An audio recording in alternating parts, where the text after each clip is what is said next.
विराट कोहली को महान खेल विवेचना करुँच तेज दयाकोरी वीडियो को टिके लाइक कर दिंतु।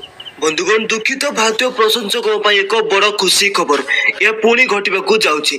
टीम इंडिया और ऑस्ट्रेलिया मध्य जबरदस्त फाइनल आईसीसी निजे घोषणा करिछि। सबुठु बड़ खुलासा होछि ऑस्ट्रेलिया पाद तले भूमि खसी जाइछि। तेबे फाइनल मैच केबे एवं केउठारे खेलाजिबो? भारत और ऑस्ट्रेलिया मध्य होतिबा ए अंतिम मैच आईसीसी ऑस्ट्रेलिया विषय रे कोन कहला? ट्रॉफी काहेकि छड़ाई नेछि? ए रोमांचकर फाइनल आरंभ होबाकू केते समय लागिबो? आमे आपनकू ए वीडियो रे सब किछि देखाइबो। किंतु पूर्व आपण माने कोन कहबे? रोहित शर्मा आउट थिले ना नॉट आउट थिले? दया करी गोटे कमेंट करी आमको जणातु। दोस्तों भारत और ऑस्ट्रेलिया मध्य घटिथिबा को फाइनल पराजय एवं विजय पछरे अनेक कहानी लुचि रही। अहमदाबाद ग्राउंड रे होइथिबा अंतिम मैच असाधुता चतुरता और भारत प्रति घृणा पाई थरे नुहे दुई थर नुहे बरं अनेक थर सारा विश्व में प्रसिद्ध होइछि। समस्त जानू जे टीम इंडिया हारिछि किंतु ऑस्ट्रेलिया एभली महिला कौशल खेली एक ट्रॉफी हासिल करिछि। वर्तमान आसंतु आपन कहबा जे केवल गोटी नुहे अनेक एभली प्रमाण वर्तमान बाहरिछि जा स्पष्ट भाव में कहिछि जे टीम इंडिया प्रति अन्याय करा जाइछि। कैप्टन रोहित को कैच ड्रॉप होइतिला। रोहित शर्मा आउट नथिले। समग्र विश्व जानिबा मात्रे कोटी कोटी भारतीय तीव्र विद्रोह कले। आईसीसी को अपील करने ऑस्ट्रेलिया विरोध में अनेक स्लोगान दि जाइथिला। सेमाने सेमानक भूल को मध्य ग्रहण करबाकू बाध्य होइथिले एवं सेमाने काहेकि हम प्रति भूल करथाते। एभली परिस्थिति जेतबेले एही मामला आईसीसी रो कान रे पड़िला सेमाने संगे संगे तांको विरोध रे तदंत आरंभ कले। सबुठारु बड़ खुशी खबर होउची ऑस्ट्रेलिया दोषी साब्यस्त होइछि। तेबे एथिरे थिबा समस्त दोष हमकु दायी करा जाइछि कारण सेमाने रोहित शर्मा को चिंता न करी आउट देथिले एवं तांको विकेट तृतीय अंपायर को द्वारा कैच होइथिला एवं तांको विकेट तृतीय अंपायर को द्वारा कैच होई पार नथिला। ए कारण रोहित बाहर होइथिले ऑस्ट्रेलिया एठारे कोनोसी नियम भांगी नाही।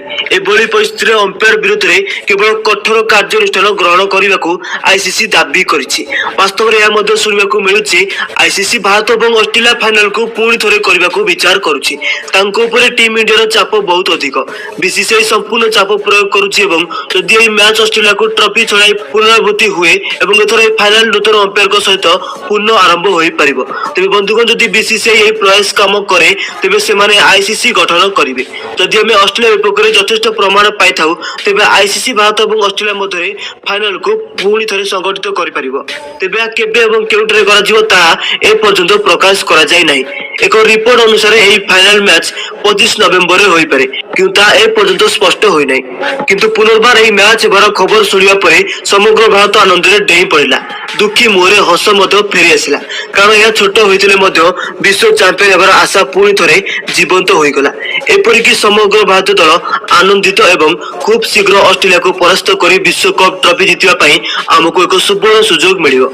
एपरिकी आईसीसी स्पष्ट करिछि जे आमे भारतीय प्रशंसक एवं भारत को क्षमा मागिबाकू चाहूछु। जदि आमे या पूर्वरु ध्यान दैथांतु तेबे बोध हुए एपरि एक रक सृष्टि होई नथांता। आमे भारतीय भावना को आवेदन करूछु दयकरी एथिपई हमकु क्षमा करंतु।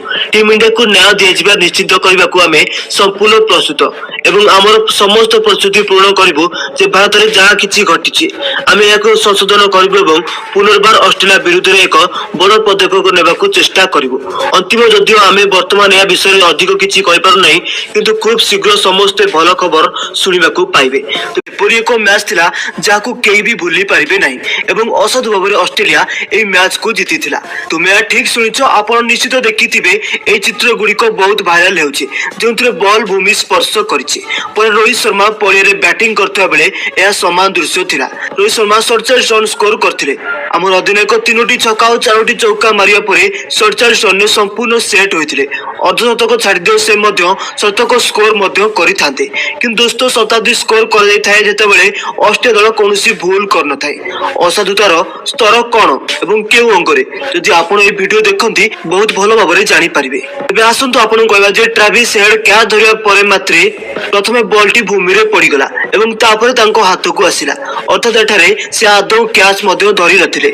आउरी मध्य परे ऑनफील्ड अंपायर मध्य मानस लाबुसेन को आउट दे नथिले अर्थात सेठारे मध्य अंपायर ऑस्ट्रेलिया को सहायता करथिले फलरे ऑस्ट्रेलिया मैच को जीति जायतिला।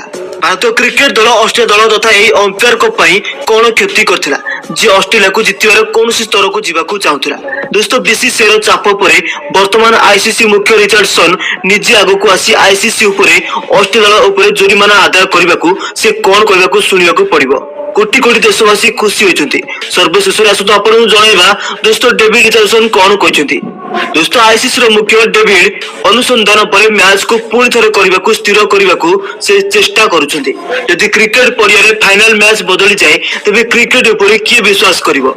अनुसंधान पर जणा पड़िछि जे ऑस्ट्रेलिया अनेक कौशल आपणाइछि जा सेमानकु असुरक्षित कर दैछि। सेमाने कोनोसी प्रकार भारतीय क्रिकेट दल को परास्त करी एही मैच जितिबारे सफल होइथिले एवं अंपायर मध्य भारत विरुद्ध रे अनेक निष्पत्ति नेइछन्ति। रोहित शर्मा स्पष्ट भाबे आउट नथिले एवं एही पक्षपात जोगु खेलाड़ी एवं अंपायर माने भारत पई करछन्ति। तेणु मैच को पुणी थरे करबाकू स्थिर कराजिबा उचित कि नाही एही कमिटी निष्पत्ति नेबाकू चाउछि।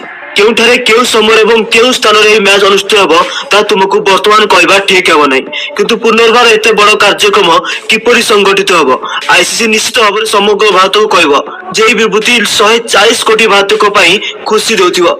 जे विभूति 140 कोटी भारतीय पई टिके खुशी आन देथिबो कारण भारत पूरी थरे फाइनल मैच खेलिबाकू जाउछि। दर्शक बंधु गोटे कमेंट करंतु यदि फाइनल मैच पूरी थरे हुए ए मैच टी भारत ना ऑस्ट्रेलिया किए जितिबाकू जाउछि एवं केउ स्टेडियम रे कले भलो हबो गोटे कमेंट करी हमकु जणांतु।